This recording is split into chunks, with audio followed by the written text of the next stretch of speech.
오늘 아침 뉴스의 맥을 짚어드리는 시간 뉴스연구소, 오늘도 두 분의 연구위원 함께합니다. 경향신문의 박수봉 기자 그리고 김준일 시사평론가, 어서 오십시오. 안녕하세요. 예, 첫 뉴스 어디로 갈까요? 속속 드러나는 계획 계엄. 계엄의 상황이 하나 둘씩 드러나고 있습니다. 네, 윤석열 대통령은 선포했던 비상계엄이 일종의 경고형이었다. 그리고 체포의 채자도 꺼낸 적이 없다. 이렇게 주장을 하고 있는데 네.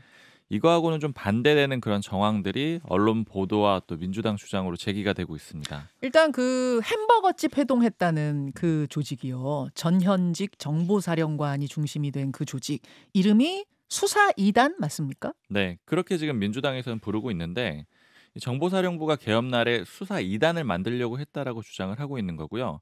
말씀하셨던 그 햄버거집 4인방, 내란 4인방 이렇게 민주당은 부르잖아요. 네. 여기가 컨트롤 타워가 됐을 것이다 이렇게 주장을 하고 있습니다. 그러니까 노상원 전 사령관이 이제 가장 우두머리가 되는 거죠. 이외에도 문상호 현 정보사령관도 포함이 돼 있다라고 주장을 하고 있습니다. 이 수사 2단은 꽤 구체적으로 좀 기획이 돼 있던 걸로 이렇게 지금 민주당에서 보고 있는데 수사 2단장은 93의 육군 2기갑 여단장이에요. 근데 이게 탱크 부대장이라고 보시면 돼요. 탱크가 있는 그 기갑 여단의 단장이고요. 네. 부단장은 방정환 현 국방부 정책기획차장 이렇게 지목을 하고 있습니다. 그 이들 밑에 3개의 대가 있는데 1대는 군사경찰, 2대는 신문단, 3대는 특수공작부대 HID 이렇게 네. 담당을 하는 각각의 이제 단장들이 있는 그런 방식으로 운영이 됐을 거라는 겁니다. 그리고 또 다른 내용, 이제 연관되는 내용인데 김용현 전 장관이 윤석열 대통령이 3일에 비상계엄을 선포하던 날에 점심을 이 국방부 사람들이랑 먹었는데 네. 이때 탱크로 국회를 밀어버리겠다 이런 얘기를 했다라는 증언이 나오고 있습니다. 그 당시에 실국장급, 과장급 관계자들이랑 점심을 했는데 김 전 장관이 여러 가지 국회에 대한 불만을 얘기했다는 거예요. 국방 예산 같은 것들도 잘 반영이 되지 않고 이래서 탱크로 밀어버려야 되겠다 이런 취지로 얘기를 했는데 당시에 참석자들은 이게 그냥 불만을 좀 과하게 표시한 것이다 이런 정도로 생각을 했었다라는 어떤 겁니다. 비유적인 표현. 네, 그랬는데 이런 것들이 이제 실제로 이뤄지는 여러 가지 상황들이 있었던 거고요. 그리고 이 탱크와 관련해서는 아까 제가 탱크 부대장을 얘기를 해드렸잖아요. 네네. 수사 2단장으로 2단장일 것이다 이렇게 민주당이 주장하고 있다라는 건데 이 93의 이 기갑 여단장이 휴가를 낸 상태에서 정보사 판교 사무실에 가서 대기를 하고 있었어요. 이것도 지금 민주당에서는 그런 정황으로 보고 있는 거예요. 그러니까 쭉 지금 소개해 주신 이른바 수사 2단이라는 그 조직, 노상원, 문상호 이렇게 쭉 이어지는 그 조직은 결국 사조직이라는 거잖아요. 그렇죠. 아름아름 다 여기저기서 차출해서 모아서 계엄이 선포되면 우리가 뛴다, 이런 조직이라는 거죠. 육사 중심의 하나회랑 좀 비슷하다라고 생각을 해보시면 될 것 같아요. 예, 예. 그리고 또 다른 이제 정황은 HID가 당시에 이제 어디서 대기를 하고 있었고 그 HID가 무슨 임무를 했을 것이냐 이런 것들이 좀 여러 가지 궁금한 상황이었는데 네. 김병주 민주당 최고위원이 주장하기로는 이제 제보를 받았다라고 해요. 네. HID가 당시에 받았던 임무가 중앙선관위 핵심 실무자 30명을 납치하는 거였다라는 겁니다. 선관위 실무자 납치? 네. 손목하고 발목 묶고 복면 씌워가지고 비원 벙커로 납치하는 게 목적이었고 그 실무자의 명단도 다 확인을 했다라고 합니다. 누구를 납치할 건지 30명의 명단이 있었다라는 거죠. 그리고 또 이 HID랑 관련해가지고 정보사에서 인민군복을 560벌을 구매했어요. 그러니까 11월 초에 500벌을 사고 그 다음에 60벌을 추가로 더 샀는데 네. 인민군복이라는 게 이제 북한 군복을 얘기를 그렇죠. 하는 거잖아요. 예. 그러니까 HID가 원래 이름이 정보사 산하에 있는 북파공작원이거든요. 예, 예. 북한에 파견돼가지고 북한 이제 군인으로 위장을 해서 여러 가지 작전을 벌이는 그런 군대인데 네. 아마도 이제 추정하기로는 이제 우리나라 내에서 한국 내에서 북한군으로 위장을 해가지고 인민군복을 입고 북한군이 쳐들어와서 계엄을 일으킬 수밖에 없다. 소위 말하는 이제 북풍 공작을 만들려고 했던 게 아니냐. 이제 이런 의심을 하게 되는 그런 대목입니다. 정치인들 체포해가고 선관위 직원들 체포해가고 북한 인민군복으로 입은 채 그런 것을 하면 북한에서 내려와서 한 것처럼 되지 않겠는가? 그렇게 공격이 들어왔으니까 계엄을 일으킬 수 있는 그런 근거가 될 수가 있는 거죠. 예, 그렇게 했던 게 아니냐라고 지금 의혹을 이제 추정을 제기하는 하고 있는 거죠. 거고요. 예. 그리고 또 비상계엄 때 실탄이 동원됐다라는 것도 좀 주목이 되는데 네.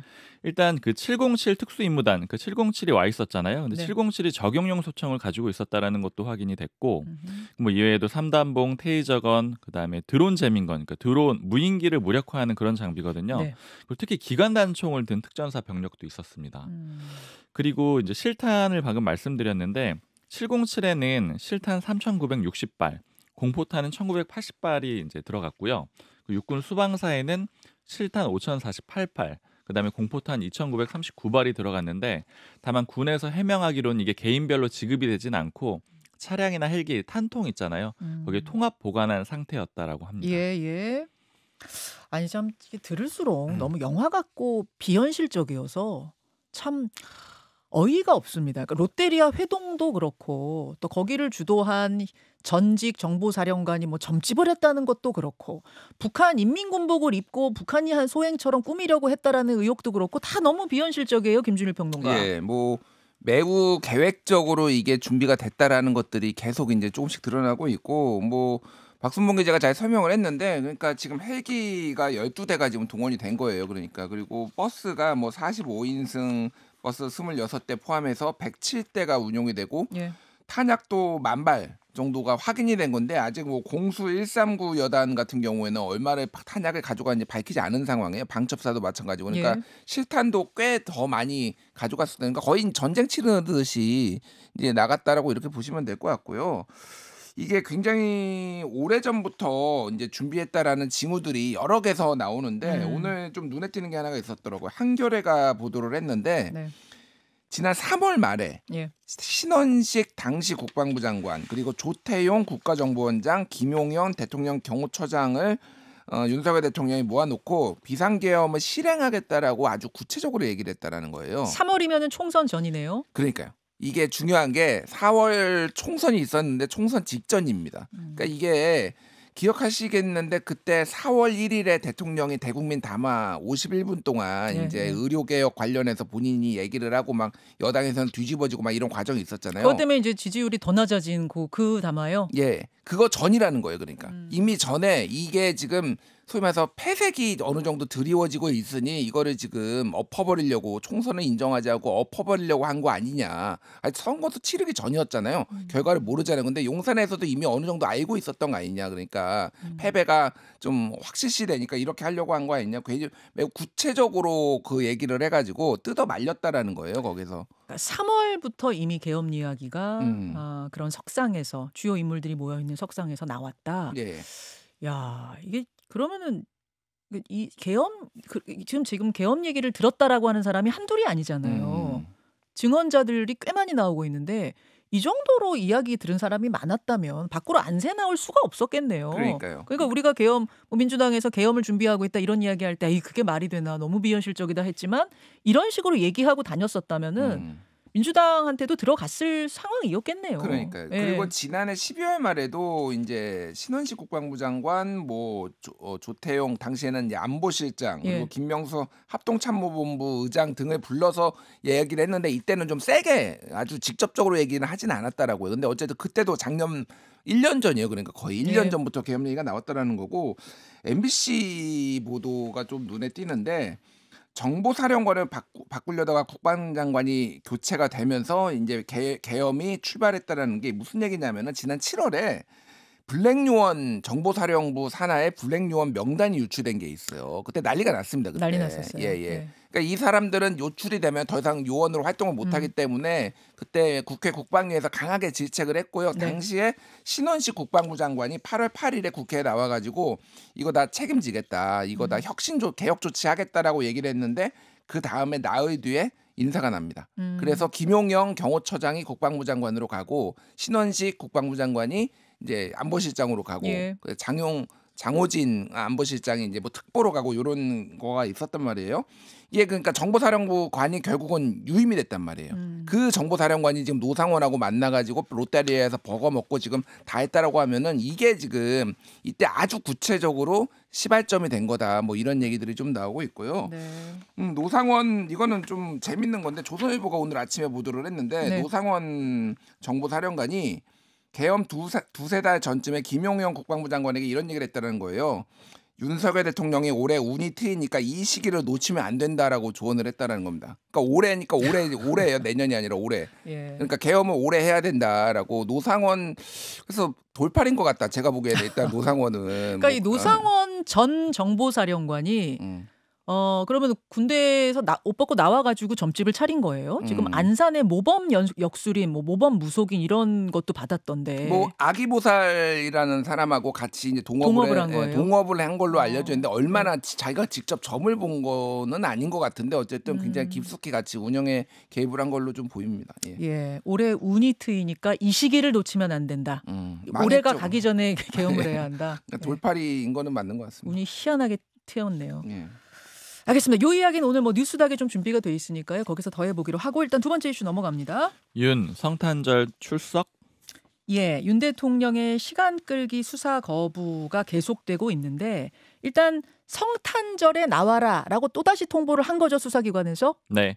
그 공조수사본부 주체는 공수처잖아요. 네. 공수처가 25일 크리스마스 날에 윤 대통령 나와서 조사 받으라 이렇게 출석 요구서를 보냈습니다. 두 번째로 보내는 거거든요. 처음 보낸 거는 지난 16일에 인편으로 보냈습니다. 그때 18일까지 피의자 조사 받아라 이렇게 소환 통보서를 보냈는데 네. 당시에 안 받았죠. 대통령 비서실하고 경호처가 수령을 거부했습니다. 예. 그래서 이번에 다시 보내게 된 건데 어제 보냈고요.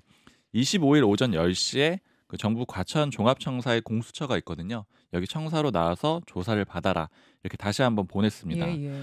이번에는 세 곳에 보냈는데 특급 우편하고 전자공문 두 가지를 통해서 보냈고요. 대통령실 총무비서관실 그리고 관저 그다음에 관저의 부속실 이렇게 세 곳으로 보냈는데 이 전자공문은 바로 가잖아요. 근데 이건 아직까지 수령하지 않은 상황이고요.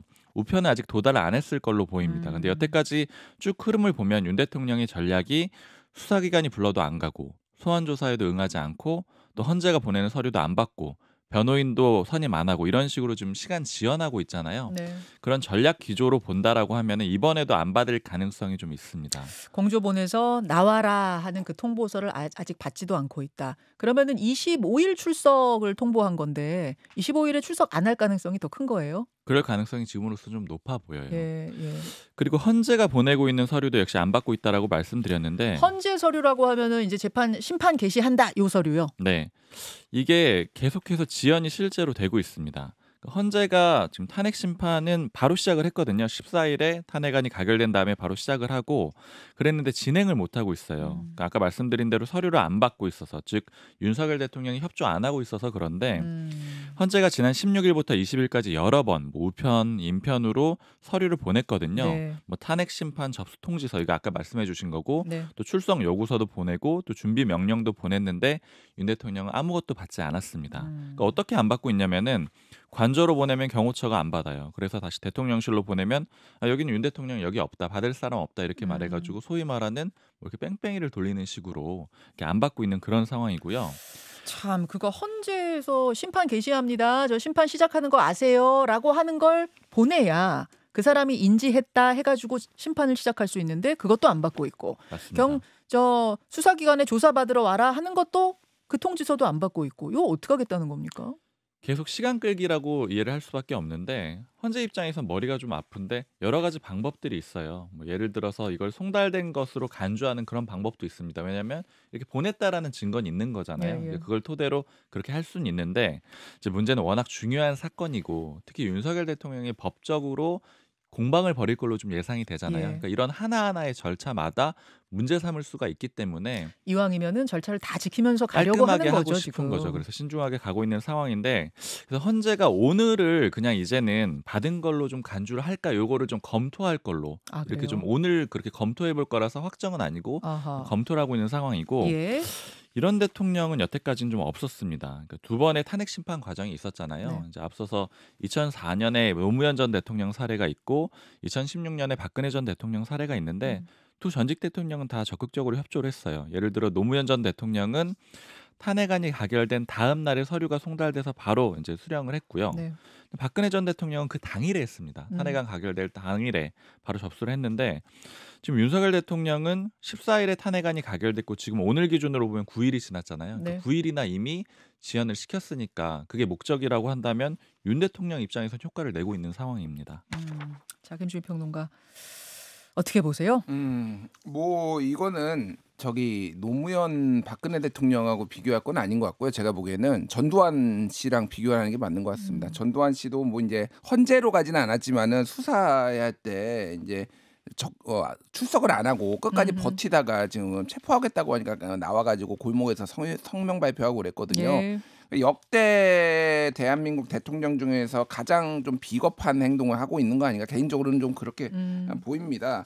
일단 헌재에서는 지난 16일에 서류를 발송을 해서 7일 내에 답변서를 제출해달라고 요구를 했으니까 그게 오늘이에요. 그러니까 23일. 예. 그러니까 오늘 입장을 밝힌다라는 거예요. 그래서 송달 간주로 할 가능성도 상당히 높다. 송달 간주. 예. 왜 그러냐면은 뭐 어디 불명예 폐문부재 뭐 어디 주소 불명 뭐 이런 거 아니잖아요. 그러니까 거기 있는 거 지금 전 국민이 다 아는데. 아이고 전 국민이 다 알 뿐만 아니라 본인이 국회에서 탄핵됐다는 거를 모를 리도 사실 없잖아요. 예. 그래서 이 정도 되면은 송달 간주로 봐도 된다는 게 헌재의 생각이긴 한데 아까 박순봉 기자 말처럼 혹여라도 나중에 뭐라도 꼬투리 잡히지 않기 위해서 이왕이면은 송달이 확인된 뒤에 지금 시작하고 싶은 게 헌재의 심정 맞죠? 그러니까 만약에 이게 송달 간주로 할 경우에는 다시 한 7일 이내에 답변서를 제출하라고 요구를 할 수가 있을 것 같은데요. 뭐 답변서 제출 없어도 심판 진행 가능합니다. 법적으로. 그렇기 때문에 다만 이게 나중에 탄핵 사유가 될 수도 있어요. 그러니까 이게 뻔히 예전에도 박근혜 대통령의 탄핵에 이제 이정미 재판관이 쫙 헌법재판소장이 읊을 때 그때 압수수색에 협조하지 않는 압수수색을 거부하는 등 불리하게 작용한다는 얘기죠. 법을 지킬 의지가 없었다 이런 얘기를 했거든요. 그러니까 그런 거고 지금 수사 같은 경우에도 결국은 이제 공수처가 지금 소환 조사를 할 것 같은데 결국 언제 체포영장 발부하느냐 이게 지금 관건인 것 같습니다. 뭐 시간 문제가 있고 그때까지 안 나올 것 같기 때문에 그 시기만 지금 남았다. 그게 이제 올해냐 아니면 내년 초냐 그게 될 것 같아요. 알겠습니다. 여기까지 수사 상황들 정리를 좀 해봤고 마지막 뉴스 넘어가죠. 특검 데드라인 내일.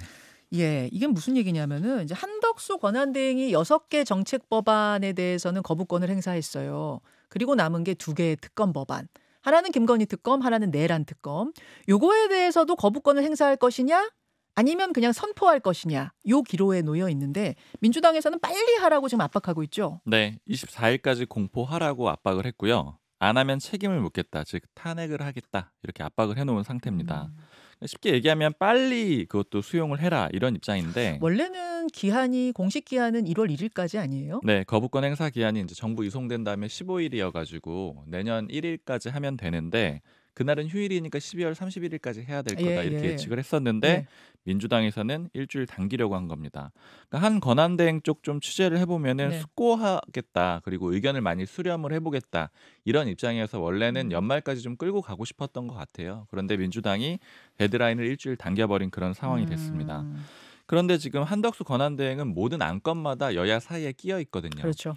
국민의힘은 어제 권성동 원내대표가 기자회견을 해가지고 수용하지 말아라, 거부권 행사해라 이렇게 또 입장을 밝혔습니다. 그러니까 위헌적이니까 그리고 또 국정 마비시키려는 목적이니까 받으면 안 된다라는 입장을 권성동 원내대표가 얘기를 했고요. 그 위헌적이라고 하는 거의 핵심은 특검 추천을 야당이 독자적으로 하는 부분, 그 부분을 문제 삼는 거예요? 그 부분도 있고 뭐 그간에 쭉 많이 언급을 해왔던 게 뭐 브리핑을 하는 내용 같은 것들 이런 거에 대해서도 문제 제기를 하고 이런 상황들이 있었죠. 그래서 지금 결국에는 어떻게 할 거냐 한 권한대행의 그런 손에다 달려 있는 상황이 됐는데 제가 여권 쪽 취재를 해봤을 때는 아직까지는 방향이 좀 뚜렷하게 잡히진 않아요. 그러니까 뭐 이렇게 될 것 같다 말씀드리기 좀 어려운 상황인데 왜냐면은 의견들이 좀 다양하더라고요. 그러니까 예를 들어서 내란 특검만 받아야 된다 이렇게 주장하는 사람들도 있어요. 그러니까 즉 선택적으로 한덕수 권한대행이 수용하지 않겠느냐, 그러니까 특검 종류 중을 좀 나눠가지고 받지 않겠느냐 이런 관측이 있는데 예를 들어 내란 특검만 받아야 된다라고 하는 사람들은 김건희 여사 특검 같은 경우에는 의원들도 연루돼 있을 수 있다라는 거죠. 그러니까 명태균 씨 관련된 내용들이 포함돼 있으니까요. 그래서 받기가 어려울 거다. 그러니까 말하자면은 그걸 받으면 당이 숙대받을 거다 이렇게 보는 거예요? 그렇죠. 그리고 윤석열 대통령보다는 의원들을 배려하지 않겠느냐 이런 거죠. 윤 대통령은 이미 좀 뭐 저물었다라고 보는 거고요. 뭐 반대로 뭐 내란 특검은 안 된다라고 하는 사람들은 이미 수사를 다 하고 있는 거니까 또 뭐 특검을 하느냐 뭐 이런 주장도 있고요. 또 국민적인 감정 고려에서는 오히려 김건희 여사 거를 받아주는 게 맞지 않느냐 뭐 이런 식으로 주장들이 엇갈리고 있어서 아직은 좀 판단을 지켜봐야 될 것 같습니다. 알겠습니다. 여기까지 뉴스연구소 두 분 수고하셨습니다. 감사합니다. 김현정의 뉴스쇼는 시청자 여러분의 참여를 기다립니다. 구독과 좋아요, 댓글 잊지 않으셨죠? 알림 설정을 해두시면 평일 아침 7시 20분 실시간 라이브도 참여하실 수 있습니다.